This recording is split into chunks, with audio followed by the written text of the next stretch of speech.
The crystal chandelier cast jagged prisms across the dining room, each shard of light slicing through the haze of my disbelief. My fiancée, Elise, sat at the head of the table, her manicured fingers folded primly, her smile sharp as a blade. Her friends, old money new egos, flanked her, their laughter a brittle chorus. Across from her, a lawyer in a tailored suit slid a prenuptial agreement toward me. Its pages crisp, its intent cold. "It's just business, darling," Elise said, her voice honeyed but hollow, her eyes avoiding mine. The room spun. I stood, my chair scraping the hardwood like a scream, and walked out, leaving her words to choke on the silence. Outside, the Manhattan night was a cacophony of horns and neon. But it couldn't drown the ache in my chest. Elise and I had built something, or so I thought.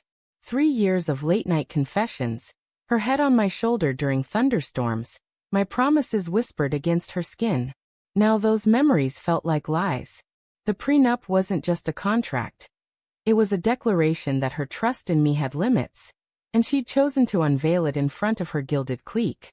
My phone buzzed in my pocket, her name on the screen, but I let it die.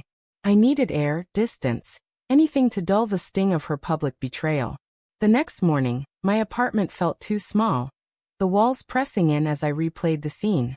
The lawyer's smug nod, her friend's smirks, Elise's calm, detached gaze.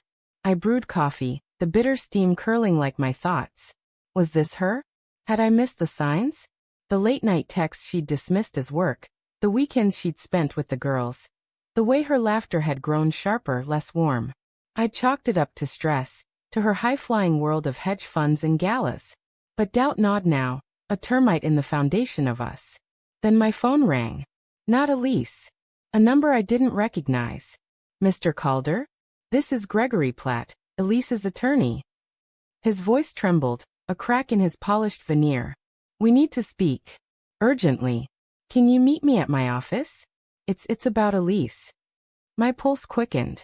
The man who'd shoved that prenup in my face sounded scared. "What's this about?" I asked, my voice rough. He hesitated, then whispered, "Please. Just come." The law firm's office was a glass cathedral, all sharp angles and sterile light. Platt's hands shook as he gestured to a chair. His tie was loose, his eyes bloodshot. "I didn't know," he began, voice low. "I swear, I didn't know what she was doing." My stomach twisted. "Know what?" I demanded. He slid a folder across his desk, its contents spilling like poison. Photos, emails, bank statements. Elise with a man I didn't recognize. Tall, silver-haired, his hand on her waist. Hotel receipts. Offshore accounts. A love letter, her handwriting, promising forever to someone who wasn't me. The room tilted. My heart pounded. A drumbeat of rage and grief. "Who is he?" I managed, my voice a stranger's. Platt swallowed. "Elliot Vance. Her boss. Married. They've been involved for over a year." A year.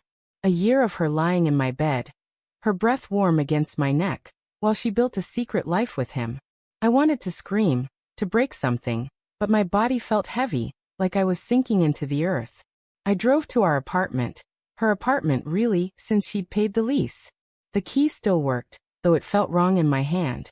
Inside, her perfume lingered, a ghost of jasmine and deceit.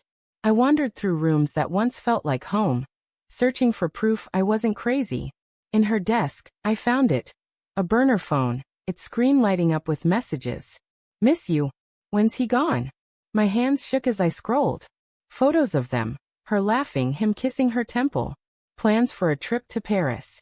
My vision blurred, not from tears but from the sheer weight of her betrayal. I sat on the couch, the phone heavy in my lap. Part of me wanted to believe it was a mistake, that she'd explain it away. She was good at that, her voice soft, her eyes pleading, unraveling my doubts like thread. But the evidence was ironclad. Each message a nail in the coffin of us. I thought of her at the dinner, her cool detachment, the prenup a calculated move to protect her secrets, not her wealth. She'd played me, and I'd been too in love to see it.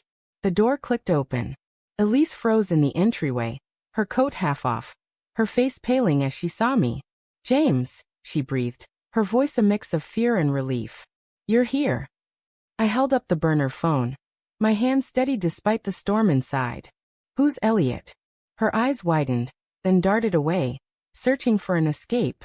It's not what you think, she started, but her voice cracked, betraying her.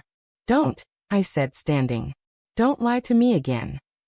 She stepped closer, her hands reaching, but I backed away. James, please. I love you. It was a mistake, a stupid. I cut her off.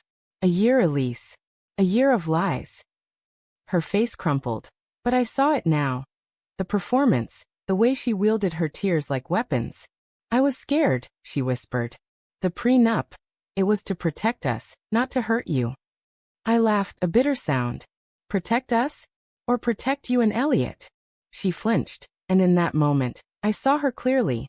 Not the woman I'd loved, but a stranger who'd worn her face. I ended it, she said, desperate. Last week. I chose you. But her words were hollow, a last-ditch effort to salvage what she'd already destroyed. I thought of Platt's trembling voice, the photos, the life she'd built behind my back.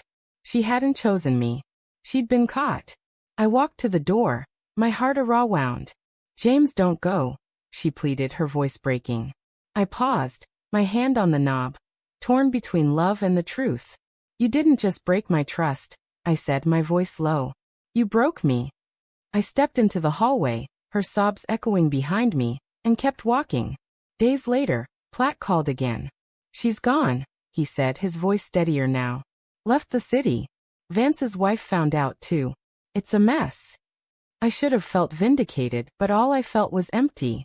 I stood at my window, the city sprawling below, its lights blurring through my tears. Elise had been my world, but that world was a lie. As I watched a cab disappear into the night, I wondered if I'd ever trust again. Or if I'd always see her shadow in every promise, every kiss, every vow.